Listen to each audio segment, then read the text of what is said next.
But one of the biggest things is that the team, in anything, in any environment, the team can't win if the coach sucks. It would be very, very difficult. Especially if the coach is the reason, in some cases, that the team gets stuck. So let's spend some time talking about that. Let's do it. We had everything going against us. Yeah, we were young. We were broke. We didn't know anything about business. We literally started from nothing. We were never supposed to make it.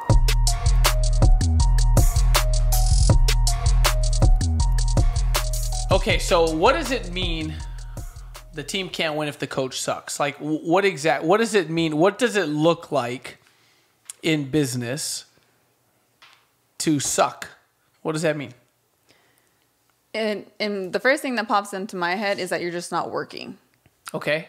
You're not working. You're not, if you are a coach, you're not leading by example, showing people what it looks like to work in whatever industry that you're working in. Okay. So let's talk about like in our industry without going into tons of specific, but it applies to everything. Let's say you get in business, any industry, you say, I'm going to build an agency. I'm going to build a company. Okay. Okay. So the coach really sets the culture, sets the stage for everything, right? Mm-hmm. So someone gets in business, they go, all right, I'm going to build this huge organization. I'm going to have 100 real estate agents. I'm going to build this big office. We're going to sell 300 homes a month, whatever it may be. Or in our industry, we're going to have 100 agents or 1,000 agents, right? Mm-hmm. There's a lot of work that gets done in that process. There's a lot of stuff that has to happen where in the beginning, everything starts with you as the coach, right? Yeah. I think a lot of times people's standards and their identity is small. And so they get to a point where good enough, becomes good enough. And that's when things start to fizzle and get stagnant. Mm-hmm. Yeah, you stop growing. So you said someone that doesn't work, they're not doing what they're supposed to be doing. I wrote a couple things down. Not doing what you're supposed to do is one. Retiring early, right? Not literally retiring, maybe. I think mentally. Mentally checking out. Okay. How does someone mentally check out? What's that look like? I think it's to the point where you're so comfortable that you might be still going through the motions. You're still showing up. You're still doing a little work here or there, but there's no spark. There's no passion. There's no enthusiasm for what you're doing. So you're mentally checked out. You're just kind of coasting. Yeah, you almost go into, I think it almost becomes survival mode, even though it's on the other end of the spectrum, right? Yeah. It went from being broke, trying to survive, to being lazy and doing enough to survive. Yeah. That happens so much. Yeah, and a lot of times I think it happens without you really even noticing it. You kind of slip into it. Yeah. So let's go through a couple points on this, which will probably be a short episode. But I will start by prefacing the entire thing in saying that if there's one thing we've done pretty well in our time in business so far is we have not done that yet.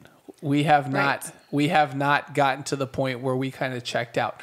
Right? So a coach doesn't have to literally suck at what they do, but they suck at what they're doing today.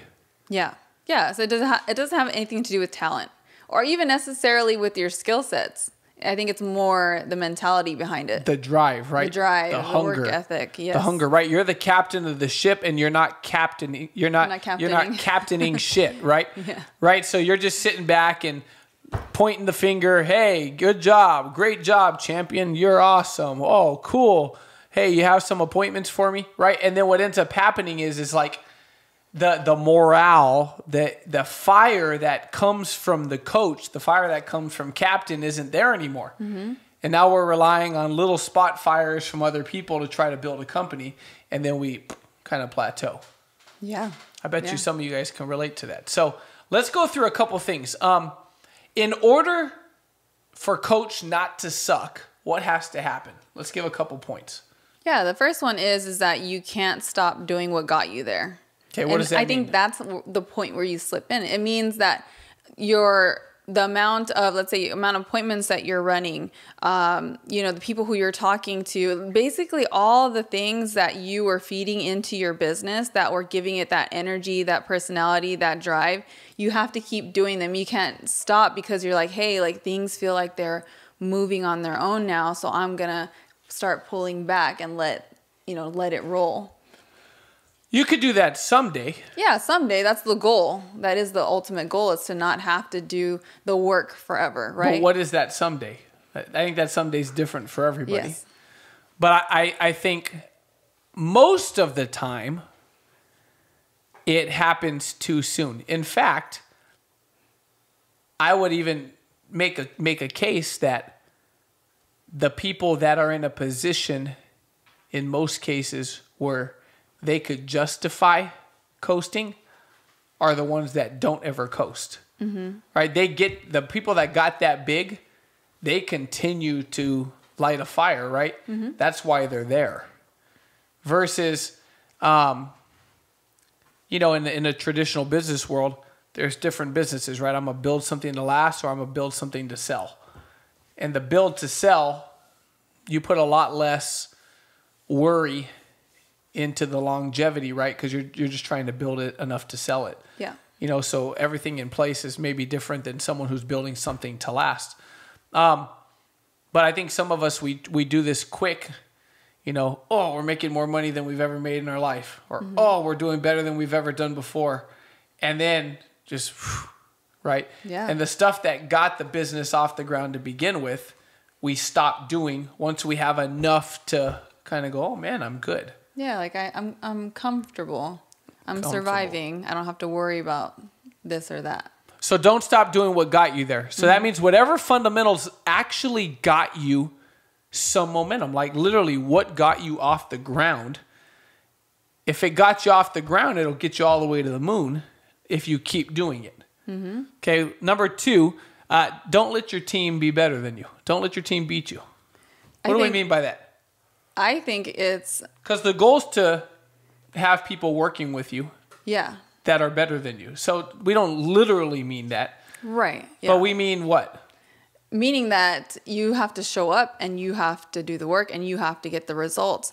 If you are in real estate and you're telling people like, hey, you got to go sell these houses. It's easy. Just go out there, flyer, meet people, but you're not doing any of it. They're literally making more money than you. They're selling more homes than you, things like that. Then it's hard for them to take advice if their results are bigger than yours. Unless you're already at a pinnacle level of leadership. Yes, exactly. If you've hit that point where you are making, where they look at you and they go, damn, dude, I want exactly what this lady has. Yes. To do nothing and be rich. Yes. But if you're not at that point, then the worst thing you can do is let your team not necessarily beat you, but I should correct my wording. Don't let your team outwork you. Outwork, yes. I think that causes some resentment when that happens. Oh, we just did an episode on resentment. We just did that, yeah. I think so clarify, resentment. What is resentment? Why do you say that? It's that you feel like you're working so hard to earn somebody else money, because in real estate, it's the same, but they're not working at all. So they're just relying on you to do all the work so that way they can generate some income. That's where resentment comes into this. Imagine someone in your business going, my coach is lazy. Can you imagine that? Mm-mm. Like, my coach is lazy. They want me to do all the work. Yeah. And that's where you lose people. Ugly. You lose people. The day, there's a moment in time where in business relationships where this happens. In any relationship, actually. But specifically, we're talking in business. Mm-hmm. Where somebody realizes that they're outworking their coach, but their coach isn't there yet, where that's okay. Mm-hmm. And then I feel like the second that happens, they see everything through a different lens, right? It's like a moment of clarity where you go, I think I think they need me here. Yeah. Man. Yeah, you start looking around and going, okay, so if they're not working and they're not at a point where, they've earned that, sort of right, then I'm everything they have. Or maybe they're working, but they're doing the easy stuff. They're not doing the stuff that's hard. The stuff that builds momentum, the stuff that builds a business. It's that mentality of if you need me, then you can't lead me and coach me. Yep. And so one thing I've always done is make it very clear in my work ethic that we don't need anybody, right? Like, sure, we're going to win bigger and better and faster with you, but if you left, we'd replace you, And in the sense that we never stop doing the fundamentals that win championships, right? In business, the fundamentals that got the ship off the ground to begin with. Another one. What does it mean if coach sucks? Is when it all becomes about you. Yeah. So don't let it all become about you. What do I mean by that? If it's all about you making money, you getting awards, you getting recognized, you being the king. A good friend of ours says you could be the king or the kingmaker. The kingmaker, right? Man, who would you rather be? The kingmaker. Why? I mean, for the first thing is that I think it's way more fulfilling. I would be way more passionate about seeing other people, helping other people get from where they are to where they want to be. Yeah. And I think it's more profitable, 100%. It's going to be more profitable. Because I'd rather have 100 kings that I get 1% from than 100% of me being the king by myself, right? Exactly, yeah. That's stability. That's stability, that's profitability. I think it's more fun. Yeah. Right, which goes along with fulfillment. Like you mentioned, it's a ton of fun to be the reason that other people are excited about their life, right? To be part of the reason other people are winning, to be part of the reason other people are financially free. And really to watch someone go from nothing to everything, is a blast. It's so cool. It's so cool to think that you played a positive role in someone's life. Right. But coach sucks when coach is worried about themselves all day. Yeah. And coach is thinking about themselves all day. And every time coach talks, they're like, oh, man, I'm just so great. And, oh, man, I really killed it this month. And, oh, man, I really gave it my best. Versus like a culture of giving, right? Where everyone's like, you know what? We did it as a team. Like, that's a culture that's unselfish. Yeah. Any organization should be worked as a team. Yeah. And if you've ever had a coach that, even if you just played sports, that blames you for any game that you lost, but takes all the credit for the games that you won, right. That is the most frustrating thing, because you know that you put all the work in and they didn't. Yeah. Another one. Coach sucks if they like to babysit and micromanage. Nobody likes to feel like they have a parent with them 24/7. Like pointing out the things that they're doing wrong, or, hey, that's not the way I would do it. You, as an adult, when you're a teenager, right? You're so excited to become 18 because you're like, no one's going to be able to tell me what to do. I want to make my own decisions. I want to get my driver's license. I'm going to drive. Adults, yes, we still want our own freedom. Nobody wants to be micromanaged and told, like, nitpicking at someone. If you're micromanaging someone, it's because you have way too much time because you're not working. Yeah, you have nothing else to do but micromanage. You go into manager mode. Managers don't make a lot of money.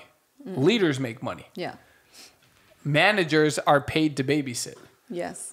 So I'm going to pay you $75,000 a year and you're the general manager, or you're the manager, or you make $200,000 a year and you're the manager. But you're still an employee managing other people, right? In business, in leadership, coaching is not micromanaging, right? Coaching is leading by example. Leading by example, although we hear it a bunch as a kid, you need to lead by example. What does that mean in leadership? It means that that the team should be able to watch what I do every day, see my results, see my numbers, and go, if I just do that, I'm going to make it, right? Well, I don't have to tell them anything. They could just watch. A really good coach goes out, gets the job done, and then comes back to the team and goes, let me show you what I did and how I did it, right? That's a great coach. Not babysit, micromanage.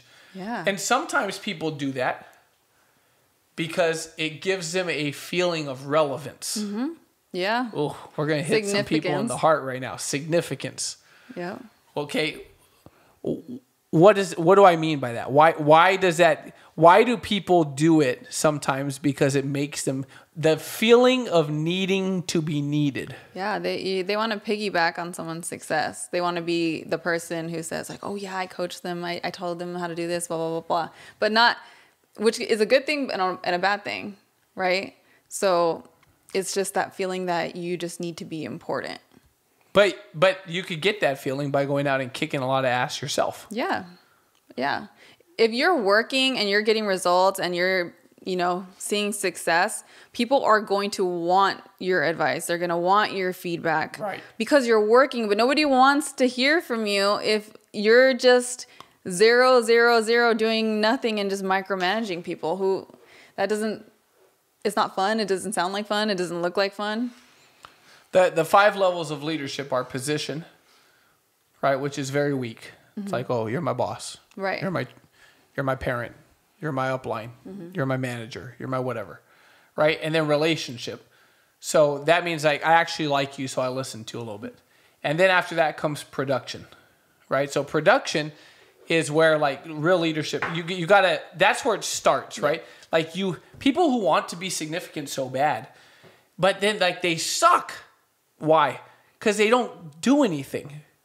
It's like the person who writes a book, but the only thing they ever did was write a book. Like they never did anything before they wrote the book. Mm-hmm. Or the person who, wants to lead conferences, but they don't have anything behind their name where people go, oh, I want to learn from them because of that, mm-hmm. So production is like the first level that you have to get to, where you as the coach have to have some results.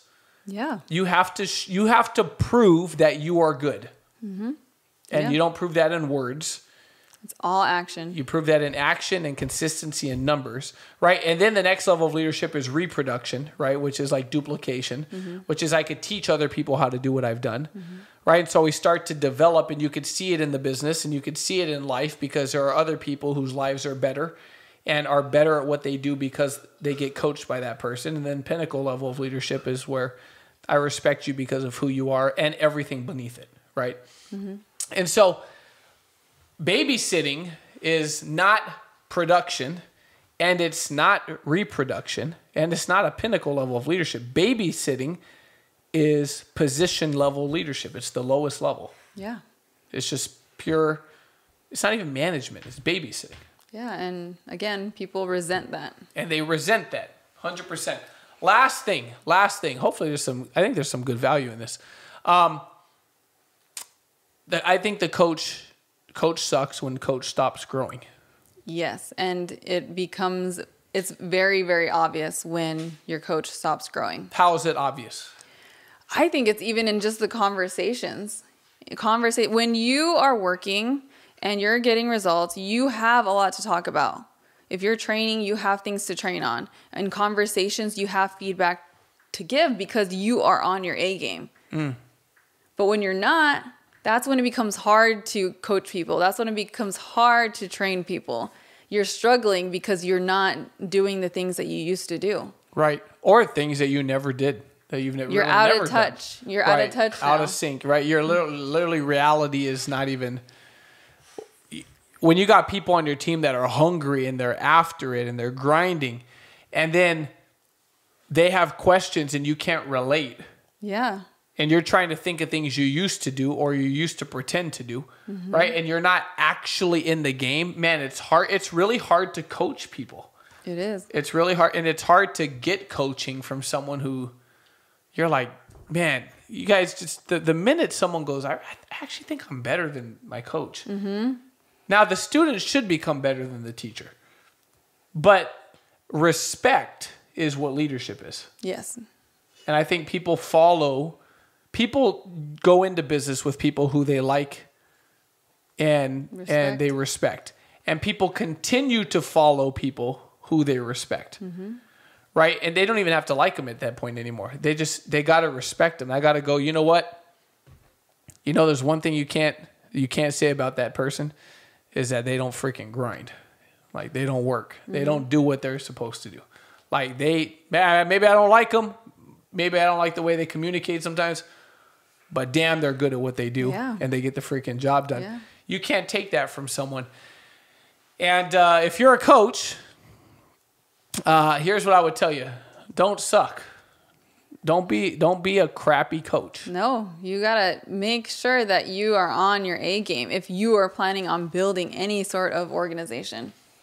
Last thing I will say that we didn't talk about ahead of time is, as a coach, if you're watching this, you suck if your ego is in the way of you receiving anything that would make you better. Yeah. If you're going, but that doesn't apply to me because... Right. Like, hello, dude, that means your team's looking at you, and they're like, they see that. They're thinking about tagging you. Like, oh, gosh. I'm going to have to keep the comments off on this one. Because if your team's sending you this, they're telling you something. Yeah. Yeah. And this was a topic that we didn't even pick for any reason other than the fact that a lot of people get stuck because of these basic things that really are basic. Yeah, you got to get that fire back. You got to get that drive back. You got to get that enthusiasm back and just work and lead your team.